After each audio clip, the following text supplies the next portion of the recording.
it's clear to me that the reason why I want to do this music is because first, like, music is just like a huge impact in society, you know? Like, everyone listens to music, you know? And you have your good music, you have your bad music, and I just felt like I wanted to be in that good music because as a person, I know I'm a good person, you know, or at least I try to be. So like, the reason why I do music now and why I want to continue doing music is to have a positive or a message just in my music in general, you know, wake people up in certain topics, you know, if it's from political, if it's from social class, if it's, you know, how people are getting treated, you know, stuff that's relevant to today, and kind of just educate people in a different form, you know.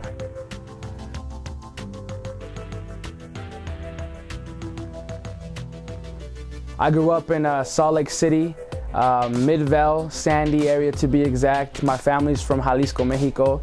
The earliest memory of me getting into music was actually like Mexican regional music, like banda music. Like as a younger kid, I mean, probably like 12 and younger, I really didn't listen to like rap music till I was like probably 12, 13-ish. But I originally, like I mean, the area that my parents are from in Mexico, they really listen to banda. It's big there. And I just like, we always had a specific band that my mom was listening to and she had it on her tapes. And I remember I would have like a tape player in my room and we would just play it. And I don't know why it would catch my attention so much. And I would always just like get pans or like pots and flip them over and just like hit them with a stick, you know? And like, there was even a time where I accidentally took one of my mom's like pots that she actually used to like make soups and stuff, pozole, and like I left a dent on it. So like she used it the next day and she didn't even realize I left a dent on him, and like still to this day like she uses it and there's a whole bunch of dents from me hitting it. And it was just me trying to play it. I was trying to play the pot like to the sound of like the drum in the band in the music, and that's kind of the first interaction that I really remember. The whole rap thing didn't happen until like 6th grade. I really don't know what it was that I thought it was so cool, but I had 2 friends and we just all kind of got into rap. And at that moment, I mean, I got into the whole like G-Unit thing because G-Unit was like big at the time and I was all trying to rock the clothes, and you know, I got into G-Unit, so I was like, oh, I'm gonna start rapping. And then me and 2 other friends, we came up with a little crew. We had like a name of it. I can't remember what it was called. I think it was like FMS or something. And it was like the cheesiest name ever. I don't even know what it stood for.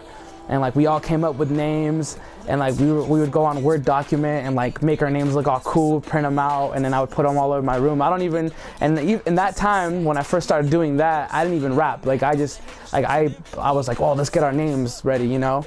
And I mean, me and the other 2 friends, we never really like rapped. We never just sat there and all like rapped with each other till like a little later. And I mean, we didn't really like, we were an official crew. We just kind of like pretended or whatever. And I mean, on my own, I didn't really, the whole crew thing didn't jump off. We just kind of, that was just for fun, for pretend, I guess. And then, but on my own, I would always like, cause I used to have a trampoline, I would just jump and just start rapping, you know. I would just, something about my chopper, like, cause I had a chopper bike, and I would just rap. I rap little lines, and I don't know, I would watch Wild 'N Out on MTV, and they used to have like battles on there. And that was like 2006-ish when I was in 6th grade. And I mean, I was just like, man, I wanna rap. And I just kept just freestyling little things. And then 2 years later, maybe like 7th, 8th grade, I would use my computer, Microsoft. I had Windows, and they have a little simple sound recorder on there, and they come with those little skinny, cheap microphones, and we would just download beats from other people. And then that's when me and my other friend from elementary school, from the original kid, just one of them though, he would come over, and we would just put on the sound recorder, put on a beat. We'd put on I don't know, it just any mainstream beat that was out on that moment, and we would just rap over them. So after the computer, I used a little karaoke machine, and I would just play the beat on the same karaoke machine and then just press record on the tape and record myself, and it sounded horrible. The quality was crappy, the rhymes were funny, and you know, like I would even have little choruses and stuff, and I would just say random little chants and yell, and it was funny. And I mean, that was 8th grade around that time, and That's when I started. That was my first ever interaction of like, you know, like thinking like I could do something with this, and kind of the introduction of wanting to rap and stuff. And then the following year, my 9th grade year, I heard of an opportunity at the Boys and Girls Club in Midvale of South Valley. They had a recording studio. They had one all along, since my brother used to go there, my older brother. But all through middle school till my 9th grade year, it was closed down because of some incidents that happened. But that same year they opened it, and I was like, this is my opportunity. I was like, it's free, it's an after-school program. It's a great way to learn, you know, how to record, just be familiar with the whole process. And then that's when I met Jeremy Johnson, which was my first producer, my first, you know, hip-hop influence in my life. He was an MC himself, and he also made beats. And that same year, 9th grade year, we made 2 mixtapes that same year. We just pushed them out, and the first mixtape I came out with, that was the first ever stuff that I ever recorded, ever on a microphone, on a legit microphone. And he mastered everything. We you know, I was doing the talent shows, I was doing random performances because of him. You know, he introduced me to local promoters like VO, and just doing random shows, all ages shows though, because, you know, I was obviously like 15, 16 years old. And I just like that, you know, we came out with the mixtape, and then, I mean, I didn't really, my main thing was just promotion on the internet. And what was hot at that moment was MySpace. You know, MySpace was still alive. And my thing was just like adding random people and like, hey, check out my music. And the greatest thing was it, because the music player was on your actual profile. So I mean, people were gonna check out your profile anyways. And so a lot of people, I got a hype on MySpace, like I really did. Like I was getting a lot of plays. And I mean, I don't even remember. I mean, I could probably go back and look at it, but it was getting plays, you know? I was promoting it right, and then had that mixtape, promoting it at school, just pushing it out. Hey, you wanna buy this mixtape? $5 for 12 tracks on a mixtape. You know, we made the cover there at the club, at the Boys and Girls Club. And I even sold copies to my teachers, you know? And that's when I started realizing like this could go somewhere, you know, when I started doing shows, started promoting it, getting some love. And, you know, obviously there was haters, there's always gonna be haters. And I mean, yeah, so that's when it first kind of like, I'm gonna take this somewhere, you know, like I can't stop, you know, like why would I? Like, why waste this opportunity? So.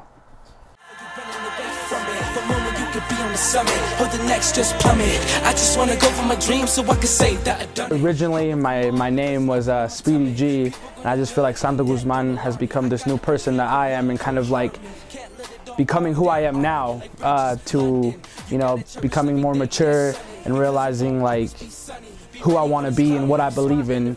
Because I just feel like when I first started rapping and, you know, I was Speedy G, it was just kind of like this teenager not really knowing much and just kind of like doing the rap and just, you know, not really thinking about what I'm saying or what my actions were. So I just feel like Santo Guzman is a person that is very involved, like not just trying to like have a message in music and be conscious about it, because that's what I feel like that's what I feel like I'm becoming, but also be really involved with like the community. What you know about late nights laying in your bed? Income kinda slow while we living in the red. Life ain't fair, I utter don't dare. Now my boy just died, August of '98. I've been involved with like Feel Good Music for like a good year now, ever since the What They Want music video. And that day, you know, I met all the other artists and, you know, really got to talk to Sim. And I mean, we've talked before, and I've known Sim for like, I don't even know, since like back when I first started in 9th grade, so like 2009, 2010. I seen him at a all ages venue concert at or show at Moe's Bar and Grill. That same show, I didn't get to interact with Sim. I saw him on stage, and I have a vivid memory, you know, seeing him perform. And I saw him on YouTube, and like I knew who he was, and I wanted to approach him, but I never did that show. And the way that I first started talking to Sim was on YouTube, and that went on for months. You know, we did a cover of one of P. Diddy's songs, and then that day he was just kind of explaining to me Feel Good Music, and he's like, oh, you know, this is what Feel Good Music is and stuff. And I don't know, Sim says that I was like, yo, Sim, put me on, like put me in, you know. And I was like, yo, I want to be a part of this. Like I was just trying to show him that like, yo, I'm down, like like, you kind of know what I do, you kind of know what kind of music I do. I let him know, like, this is the music I do, and he heard my music, so he knew I wasn't lying. And he started inviting me to things. Yo, you're part of the team, and like, we're gonna shoot the music video for what they want. And I was like, all right, cool. I met everybody, I talked to Sim that night. He thought it was cool that I came out, and he had great plans for me, and that's when I knew, like, it was legit. If I'm gonna run with someone locally and have support, this is gonna be the group. Feel Good Music, I'm making positive music, and that's what they do.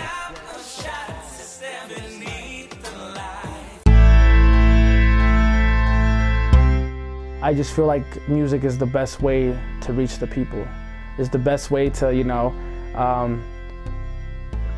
to touch them and to educate them, because, I mean, in my personal life, I already have that mind state. Like, that's what I'm trying to go into, and that's what I want to do in the future and be involved with.